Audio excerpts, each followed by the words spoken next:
you ever said to yourself, oh my gosh, I'm becoming my mother? Well, this is what we're going to talk about today. So we're going to talk about some things that we find that we are alike, like our mothers, and some things that maybe we're a little different. So, Delia, welcome to the show. Hello. All right, the first thing I can think of when it comes to becoming my mother is that there's a few things that I know that me and my mother do exactly alike. And some of them may be a little annoying. Never. Yes, the first one I can think of is paper towels. I have a thing about paper towels. I love paper towels. I prefer them over napkins. Testify. Yes, but what happens is that I can't just use a paper towel and toss it in the trash. I have a tendency to take one, I use it, I'll put it on the counter, then I'll wet my hands again, I'll take another one, use it, and put it on the counter. That's not where I thought you were going with that. I thought you were talking about the amount of paper towel that you use at a given meal. Oh, that's a different thing. That's an Okay. napkin. We'll get to that soon. Okay. So anyway, next thing you'll know is you'll walk into the kitchen and there'll be about 5 on the counter, which drives my husband nuts. The reason why I do that is because I feel like I didn't get enough use of the towel.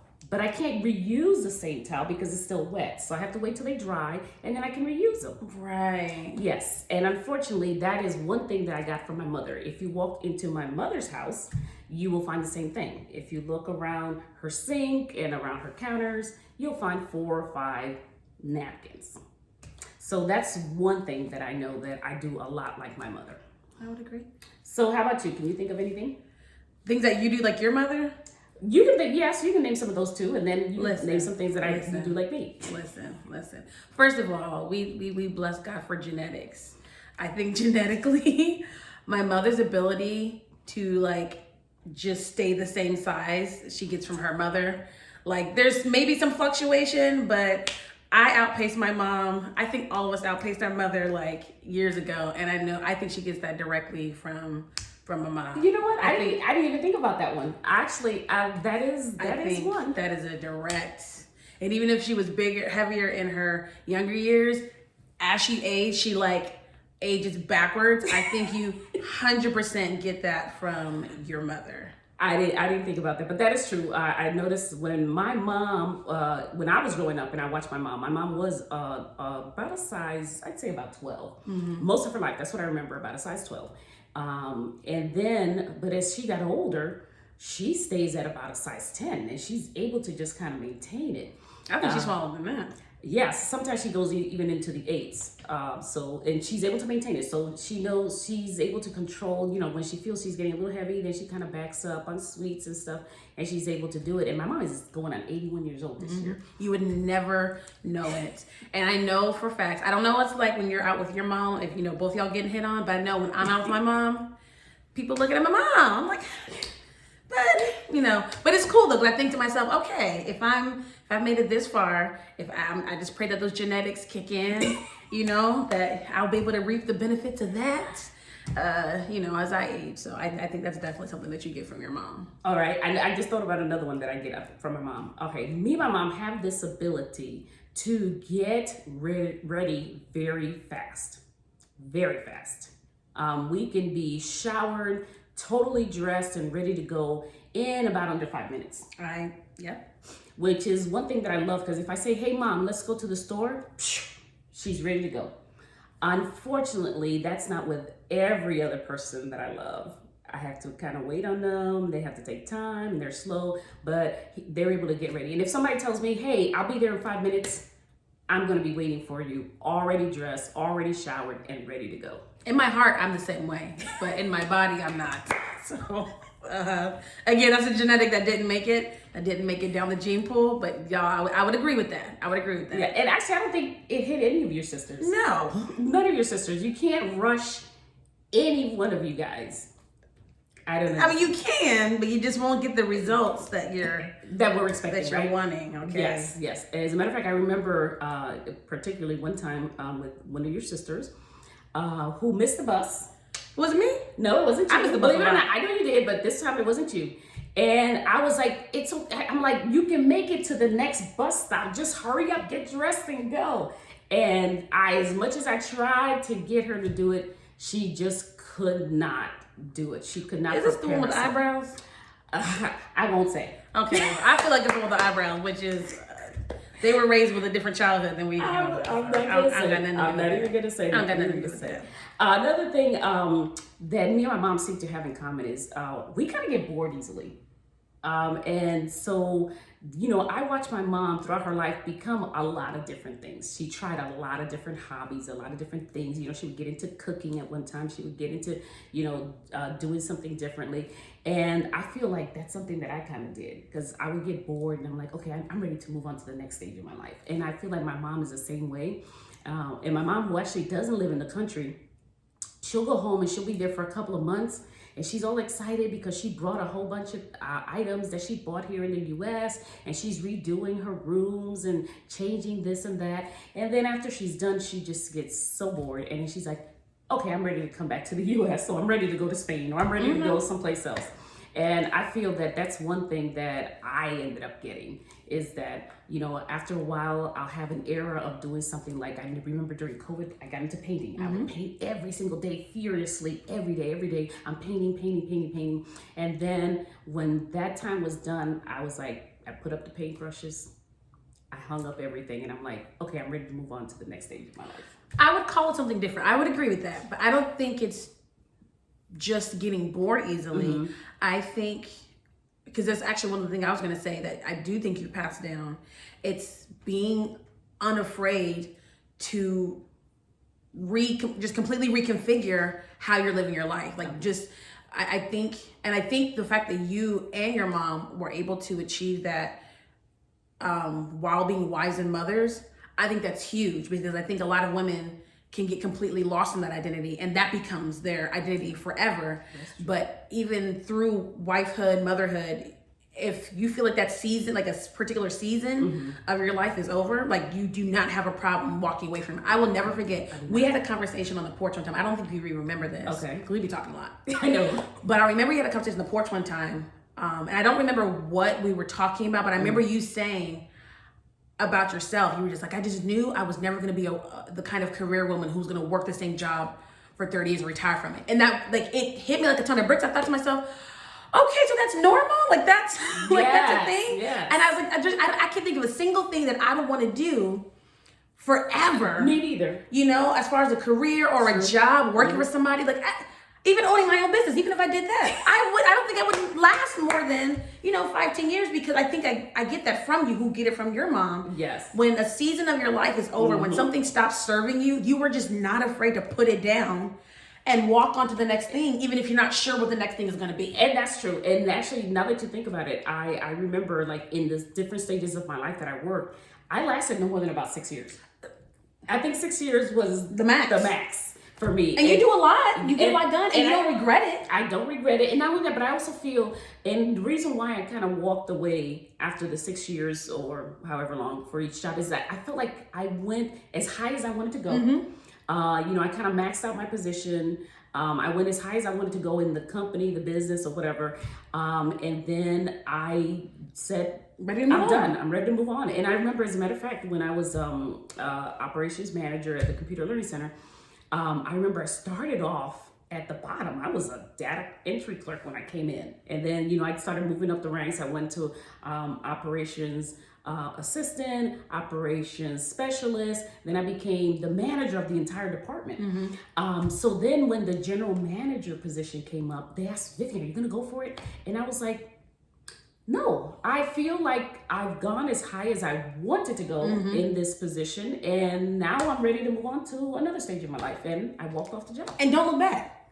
Did not look back. I don't think I've stayed at a job longer than 4 to 5 years. That same thing. It's like when I feel like I've given what I was supposed to give to this job, it is given what is given to me, and not even just jobs, hobbies, fashion trends, because even our taste in clothing and style changes. But when it stops serving you, or you feel like you served it enough, like not being afraid to walk away, like, okay, hey, God, what's next? Like, that's something I think I definitely get from you. And being the only one two of your daughters are married, and in that journey, I feel like I have a freedom to explore that even more, Right. because I don't have to worry about, people depending on me to bring in something. So I really, really latched on. I never will forget that conversation. I don't remember what led up to it or even how long ago it was, but I remember thinking to myself, oh my gosh, I don't have to do that. And that's one that was cool. And I'm glad that I was able to have a husband that I was able to do that with, because it's not something that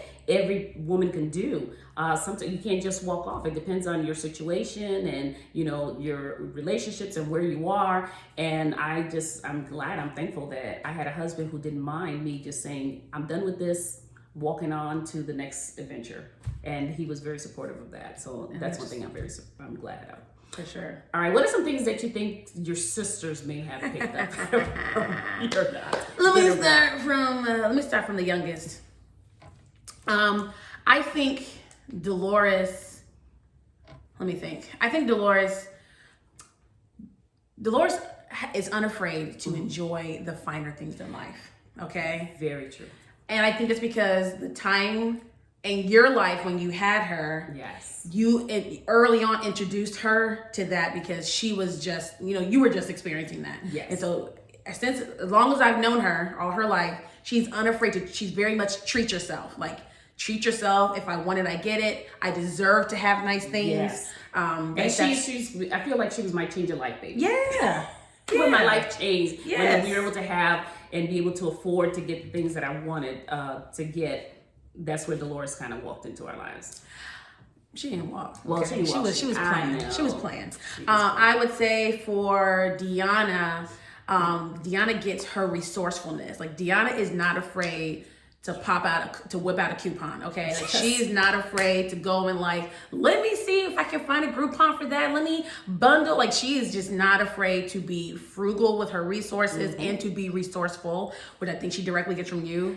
And actually, you know what? The frugalness, definitely. That's one thing that I am to this day, and I struggle with it because, in the beginning of my marriage, we didn't have a lot of resources. So I became very frugal. I learned how to do different things. I learned how to be able to, use coupons and be able to find things that were free and things to do that were free, so that we, for the family, which is something that I know Deanna definitely got from me. I would agree. Because I don't think any of your other daughters got that gene. I try. I really try. I'll thrift a little bit, but then I'm also just like, no. Amazon. So, and then I think for Delana, I think the biggest thing Delana gets from you that I've seen is that mothering and wifehood. Like, her and her husband are truly friends. Like, they really are just friends. And I've seen that mirrored in you and Dad. And even the way that she like mothers, I think that she mothers similar to you. And, it's not an insult. But Delana be in everybody's business, okay? She always got to know where everybody is, what's going on. If you're going out of town, send me your itinerary, send me a copy of your passport, like, put me down as your emergency contact. It's just very much, I think you're that way. Like, you always kind of want to have, tabs on where everybody is and what everybody's doing. I think she gets that from you. That's true. So I think out of the sisters, those are like the three main things I see that they get from. I know they get from you. Okay, yeah, and that's true. I totally agree with all the ones you did. Okay, but you missed. You mentioned a few things that you get from me. I think when it comes to you, I see a lot of me in you. As far as the fun-loving, kind of. You're kind of me to the X degree. Okay. I'll take it. Degree, as far as in the fun loving and life of the party and want to have fun and want to do different things. So I think you definitely got that from me. Trying new things. That's one that we definitely have alike. Food is. Let's start with food. When it comes to food, you and I are the ones who are adventurous and will try something new, will try something different. And I remember even you as a child, we would go to a restaurant and you would order something that you've never, and we're in my mind, I was thinking, there's no way you're gonna like this. But you wanted to try it, and you would definitely pretend like you liked it. I would try because I would get in trouble if I didn't eat it, so I had to eat it. What is escargot? Exactly. I mean, Yes, I had to be committed. Yes, you definitely like trying, and then you like trying different things. Like I like traveling to different places. That's something that you like to do also. There's a lot of different things because we just like to try new experiences. Yes. We'll try different type of different ethnic restaurants. From different ethnicities and different places. Because those are things that we kind of enjoy that some of your sisters actually would not be as daring to try. And they get it from the daddy.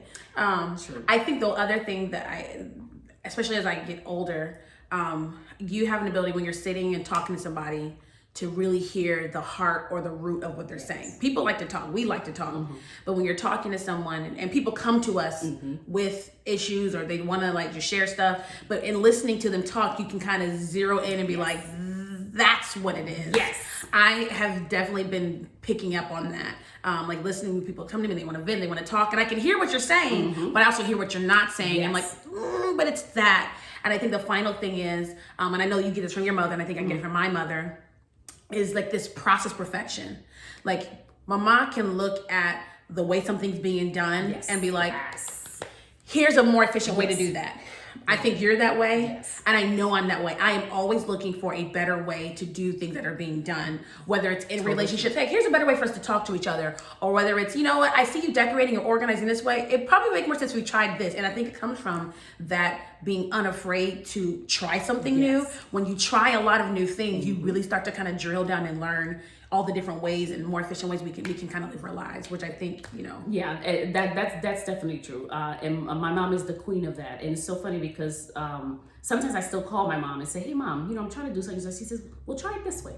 And I'm like, oh, okay, I never thought of trying it that way.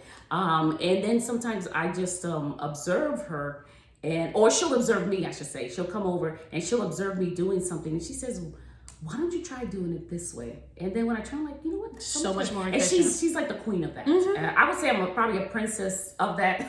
Because I'm the Duchess. There you go. I don't know. Because she's definitely the queen. Definitely queen. Well, Doy, I enjoyed having you on the show today. We are celebrating mothers, as this is the month for mothers, to celebrate your mother. So as you take the time this month to talk to your mom and wish her happy Mother's Day, try to look at some of the things that you do kind of alike like your mother, that you got like your mother, the things that you kind of took on like your mom, and then some things that are maybe a little different than your mom.